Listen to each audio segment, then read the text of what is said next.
No intro today, folks. Let's get straight into this. Let's talk about Wuchang Fallen Feathers and how Alinea Analytics is suggesting that this game has a real chance to be a breakout hit like Wukong. To be clear, this is not to suggest that this game will reach the same rarefied air that Black Myth Wukong hit. That game was a phenom at its launch, something that will be very difficult to completely replicate. It was the first major AAA launch from a Chinese studio. It was based on a beloved Eastern legend, and it got a lot of press here in the West because they very publicly renounced Sweet Baby Inc., claiming to have rebuffed an offer for them to consult on the game for $7 million at a time when gamers were at war with that consultancy company in a very big way. So, Wuchang won't duplicate the success entirely or anything like that. I certainly don't expect it to. Here's the question. How many players do you think Wuchang Fallen Feathers is going to gain? Will it be similar to either Monster Hunter Wilds or even Black Myth Wukong? I would be shocked if Wuchang Fallen Feathers got the same amount of player count as Black Myth Wukong, okay? Some of what Alinea has to say about it. This blog post from Alinea starts off by talking about the success of Wukong. The game had a budget of $42 million roughly, and it has made over $1 billion in revenue, but we're going to skip down to here, where the blog post says, Wuchang Fallen Feathers is targeting a similar audience, hoping for a similar result. Gamers are hungry for the next myth-rich, cinematic, single-player adventure, the Souls-like faithful, the dark fantasy diehards. While the jury is still out, Wuchang looks poised for success. Alinea's pre-release Steam affinity data confirms this, also revealing that Wuchang attracts fans of culturally inspired RPGs rooted in Japanese traditions. Now, I am personally not the biggest fan of Souls-like games, as I've said on this channel before. I can play them from time to time, but it isn't my favorite genre. But you have to respect their popularity, which is on full display right here. It says here, this audience is both large and highly engaged. The total addressable market for the Souls-like genre and dark fantasy theme has seen significant commercial growth over the past 3 years, even beyond Black Myth Wukong. What was once a roughly $50 million a month segment has more than doubled, now consistently generating over $100 million per month and trending toward a new baseline of $150 to $200 million per month. Elden Ring truly opened the floodgates, and gamers are eating the genre up. Congratulations to Elden Ring. Who would have thought that Elden Ring was gonna be the one that inspired games such as Black Myth Wukong, Wuchang Fallen Feathers? What's gonna be next? Phantom Blade Zero. We haven't heard anything about that. AI Limit, many other things. Then compares the game to other somewhat similar titles such as Ghost of Tsushima and Metaphor ReFantasio, and the game is trending way ahead of both of those in pre-order sales so far.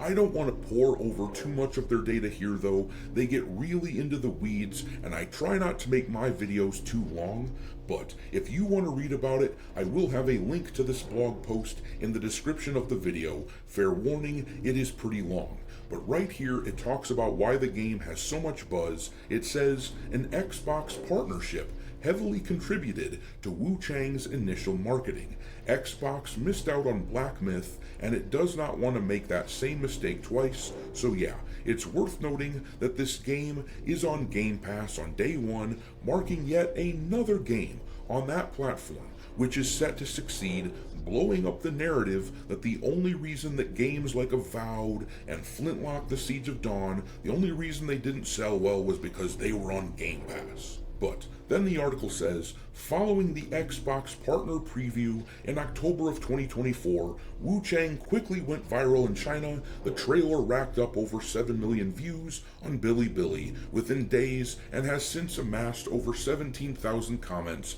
and 385,000 likes. And this wasn't just surface level hype, it drove real engagement, contributing to 80,000 plus Steam followers at the time. But then let's now skip down to here where it says says with 2 months remaining, Wuchang is on track to hit Actually, it's not 2 months. If my memory serves me correctly, this thing comes out on July. You know what? Let's check.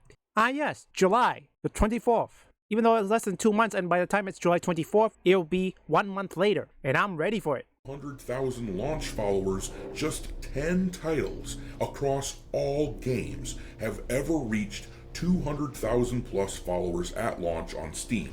However, all but 2 of these titles also held the #1 spot on the upcoming wishlist chart. Currently, Wuchang sits at number 49 on the wishlist chart, which, given its large follower base, is a larger divergence than usual.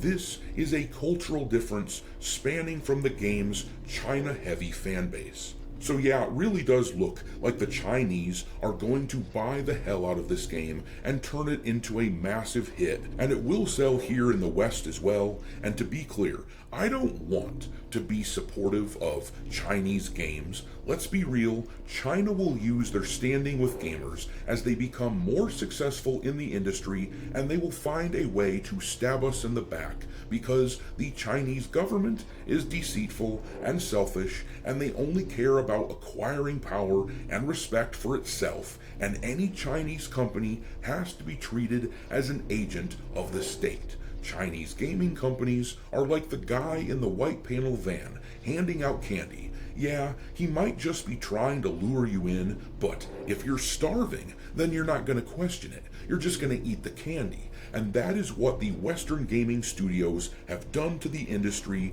and to gamers by largely putting message ahead of gameplay. That is quite true. It could happen.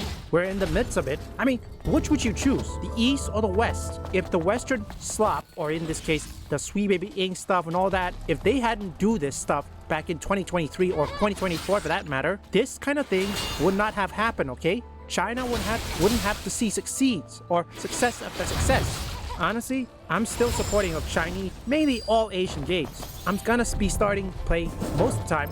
Well, yes, even though Claire Obscure, I'll be playing it. The most part, it'll be mainly Asian video games. You're gonna see a lot more Asian video games in my first and second channel because I'm in fact Asian. I don't know what's the system requirement, is because they haven't exactly said it yet. I have checked Steam and it doesn't seem to be showing the system requirement. Hopefully it's fully optimized and hopefully there will be no de novo. I'm going to keep on saying this because it has to be pointed out that regardless of what developer you are, either from the East, West, or whatever, de novo doesn't protect your game from piracy, okay? It encourages piracy. They're still gonna pirate it either way. Whether you implement de novo or not, it's gonna get pirated. So, game developers can choose to either remove de novo or they could just let the game be pirated. Which one do you think they will choose? Let's cross our fingers that they don't implement de novo, okay? Regardless what people say, there will be performance issues, okay? Let me give you my example. Monster Hunter Wild. On the lowest setting, I got at least 30 FPS. I'll help. Me too. Me too. Thank you, both of you.